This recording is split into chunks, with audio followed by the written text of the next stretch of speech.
भर्ना खोलियो। घरबजुङ 4 जोमसोममा अवस्थित मुस्ताङ जिल्लाको पहिलो नमुना माध्यमिक विद्यालय विक्रम सम्वत 2080 सालको यासी परीक्षामा 3.77 जीपीए सहित 80% विद्यार्थी उत्तीर्ण गराउन सफल श्री जनहित माध्यमिक विद्यालयमा शैक्षिक सत्र 2082 का लागि साधारण धारतर्फ कक्षा 1 देखि कक्षा 9 सम्मका लागि र प्राविधिक धारतर्फ सिभिल इन्जिनियरिङ कक्षा 9 मा भर्ना खुल्यो।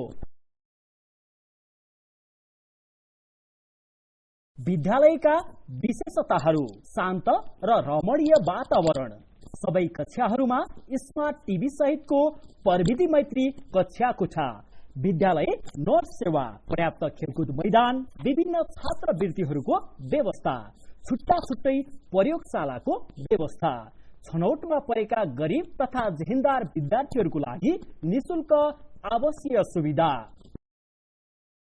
सम्झनुहोस्, सिभिल इन्जिनियरिङ तर्फ कक्षा 9 मा छनौटमा परेका विद्यार्थीहरूको लागि सीमित सिटमा कक्षा 9-12 सम्म निशुल्क आवासीय सुविधा प्रदान गरिनेछ। थप जानकारीको लागि प्रधानाध्यापक मोबाइल नम्बर 98560 34 391, 98462 87731, 98576 50 213, इमेल schooljanahit@gmail.com।